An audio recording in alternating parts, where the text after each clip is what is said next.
What I am always thinking about is what this session is about, which is called simplicity, and I would almost call it being simple-minded, but in the best sense of the word. I'm trying to figure out two very simple things: how to live and how to die. Period. That's all I'm trying to do all day long, and I'm also trying to have some meals and have some snacks, and yell at my children and do all the normal things that keep you grounded. So I was fortunate enough to be born a very dreamy child. My older sister was busy torturing my parents, and they were busy torturing her. And I was lucky enough to be completely ignored, which is a fabulous thing, actually, I want to tell you. So I was able to completely daydream my way through my life. And I finally daydreamed my way into NYU at a very good time in 1967, where I met a man who was trying to blow up the math building of NYU. And I was writing terrible poetry and knitting sweaters for him. And feminists hated us, and the whole thing was wretched from beginning to end. But I kept writing bad poetry, and he didn't blow up the math building, but he went to Cuba. But I gave him the money because I was from Riverdale, so I had more money than he did. But and that was a good thing to help the cause. But then he came back, and things happened, and I decided I really hated my writing, that it was awful, awful purple prose. And I decided that I wanted to tell, but I still wanted to tell a narrative story, and I still wanted to tell my story, so I decided that I would start to draw. How hard could that be?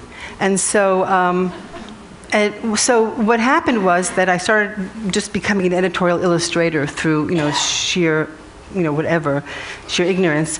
And we started a studio. Well, Tibor really started the studio called M & Company. And the premise of M & Company was, we don't know anything, but that's all right. We're going to do it anyway. And as a matter of fact, it's better not to know anything, because if you know too much, you're stymied. So the premise in the studio was, there are no boundaries, there is no fear.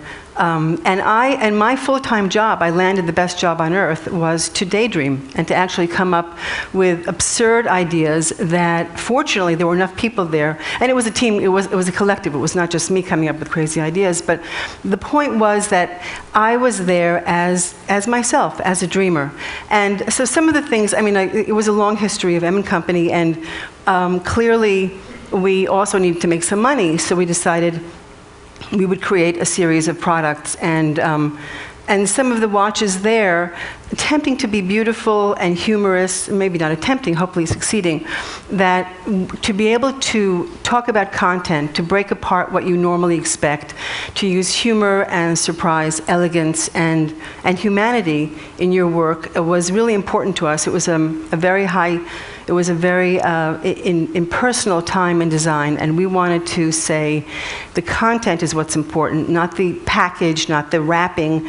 You really have to be journalists, you have to be inventors, you have to use your imagination more importantly than anything. So the good news is that I have a dog, and though I don't know if I believe in luck, I don't know what I believe in, it's a very complicated question, but I do know that before I go away, I crank his tail 7 times. So whenever he sees a suitcase in the house, because everybody's always leaving, they're always cranking this wonderful dog's tail, and he runs to the other room. But I'm able to make the transition from working for children and from working for adults to children and back and forth, because I can say that I'm immature, and in a way, that's true.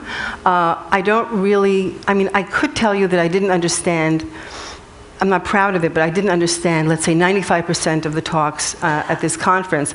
But I have been taking beautiful notes of drawings, and I have a gorgeous onion from MairaKalman's talk. And I have a beautiful page of doodles from Jonathan Whittam's talk. So good things come out of, incomprehension. So. Which I will do a painting of, and then it'll end up in my work. So I'm open to the possibilities of not knowing and finding out something new. So in writing for children, it seems simple. It is. You have to condense a story into 32 pages usually. And what you have to do is you really have to edit down to what you want to say. And hopefully you're not talking down to kids and you're not talking in such a way that you couldn't stand reading it after one time. So I hopefully am writing books that are good for children and for adults. That the painting reflects, I don't think differently for children than I do for adults. I try to use the same kind of imagination, the same kind of whimsy, the same kind of love of language. So and I have lots of wonderful looking friends. This is Andrew Getz, and he walked into the door and I said, "You, sit down there." I take lots of photos. And the Bertoia chair in the background is my favorite chair. So I get to put in all of the things that I love. Hopefully a dialogue between adults and children will happen on many different levels, and hopefully different kinds of humor will evolve. And the books are really journals of my life. I don't like plots. I don't know what a plot means. I can't stand the idea of anything that starts in the beginning, middle, and end. It really scares me because my life is too random and too confused, and I enjoy it that way. But anyway, so we were in Venice, and this is our room. And I had this dream that I was wearing this fantastic green gown, and I was looking out the window, and it was really a beautiful thing. And so I was able to put that into this story, which is an alphabet, and hopefully go on to something else. The letter C had other things in it. I was fortunate also to meet the man who's sitting on the bed, though I gave him hair over here, and he doesn't have hair.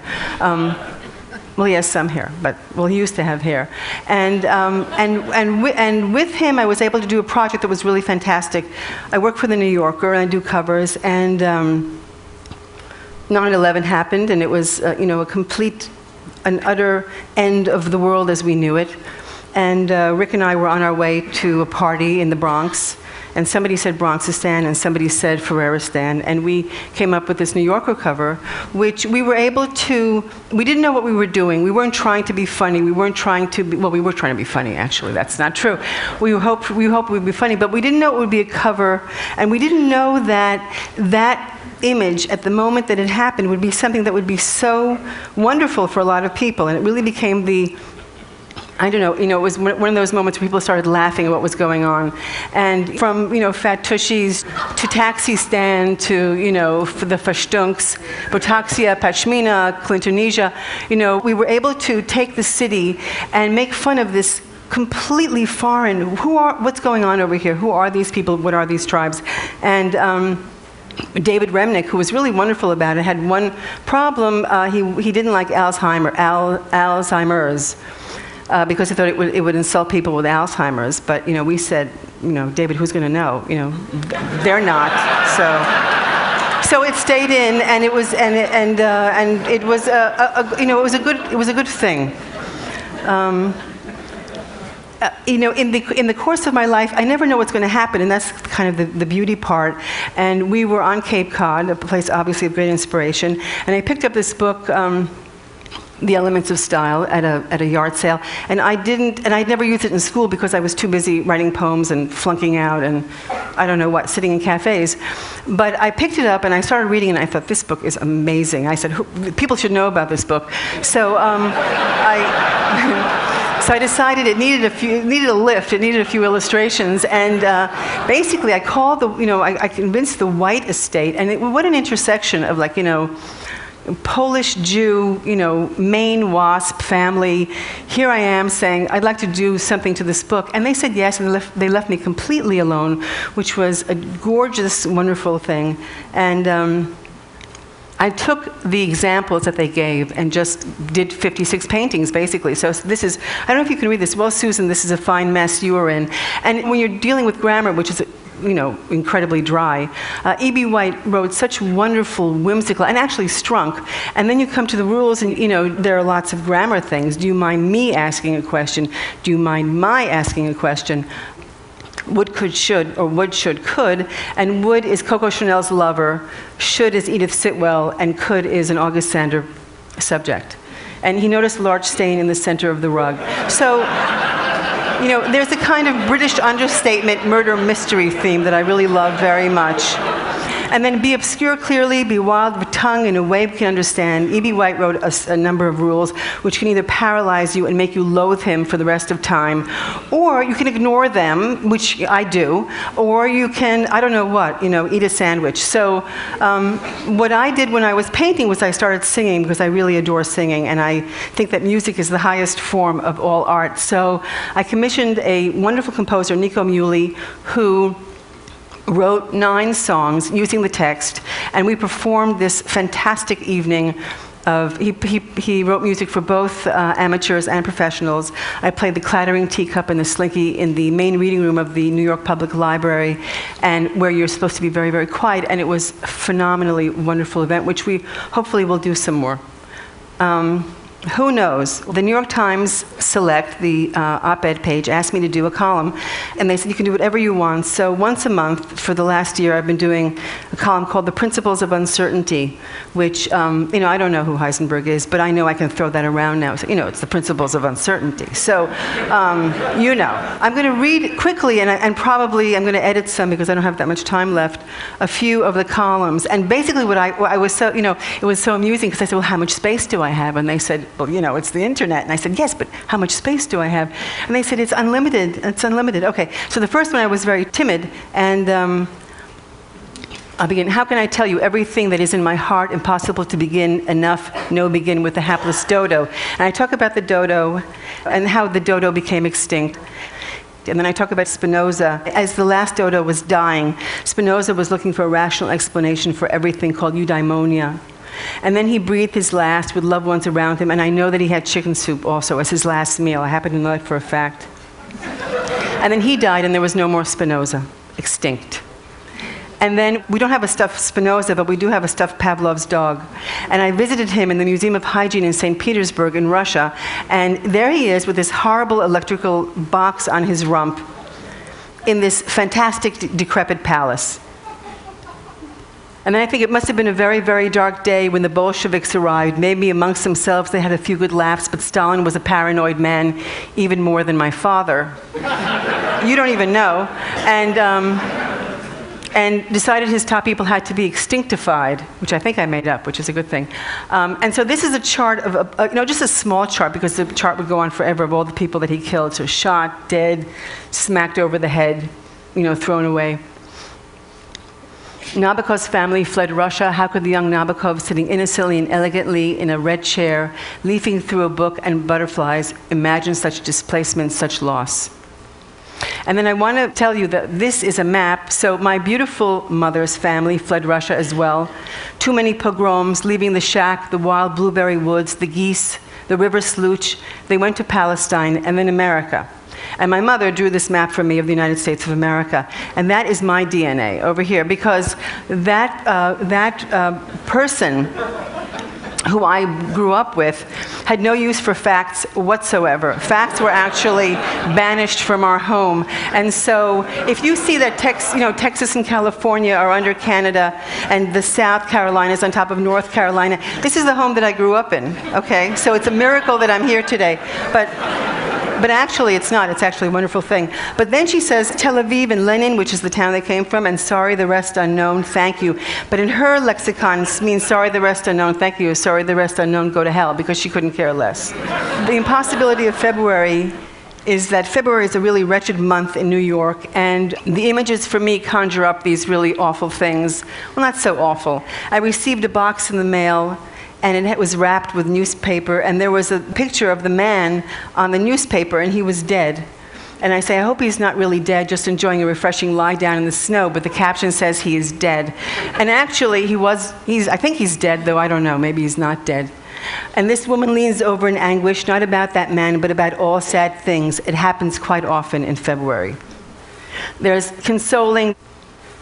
This man is angry because somebody threw onions all over the staircase, and basically, I guess onions are a theme here. And he says, it is impossible not to lie. It is February, and not lying is impossible. And I really spend a lot of time wondering, how much truth do we tell? What is it that what story are we actually telling? How do we know when we're ourselves? How do we actually know that the sentences coming out of our mouths are real story, are real sentences, or they're fake sentences that we think we ought to be saying?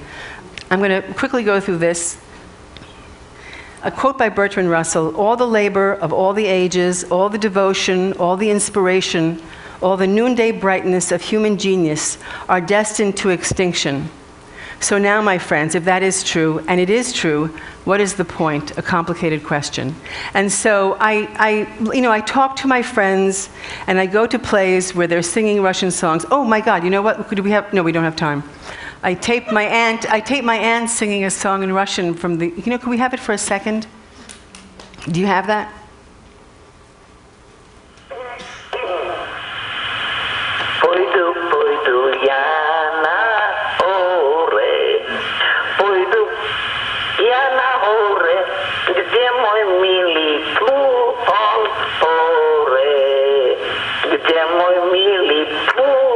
Okay.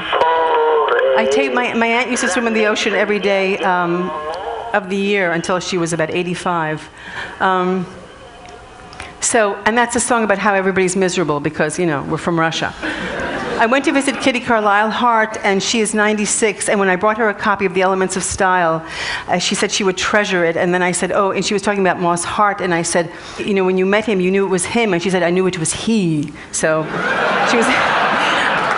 I was the one who should have kept the book, but it was a really wonderful moment. And she dated George Gershwin, so, get out. Gershwin died at the age of 38. He's buried in the same cemetery as my husband. And I don't want to talk about that now. I do want to talk that the absolute icing on the cemetery cake is the Barasini family mausoleum nearby. I think the Barasini family should open a store there and sell chocolate. And I would like to run it for them. And I went to visit Louise Bourgeois, who's also still working, and I looked at her sink, which is really amazing, and left. And then I photograph and do a painting of a sofa on the street and a woman who lives on our street, Lolita. And then I go and have some tea. And then my Aunt Frances dies. Before she died, she tried to pay with sweet and low packets for her bagel. And I wonder what the point is, and then I see that Hy Meyrowitz, Rick Meyrowitz's father, a dry cleaning supply salesman from the Bronx, won the Charlie Chaplin Lookalike contest in 1931. That's actually Hy. And I look at a beautiful bowl of fruit, and I look at a dress that I sewed for friends of mine, and it says, Ich habe genug, which is a Bach cantata, which I once thought meant I've had it, I can't take it anymore, give me a break, but I was wrong. It means I have enough, and that is utterly true. I happen to be alive. End of discussion. Thank you.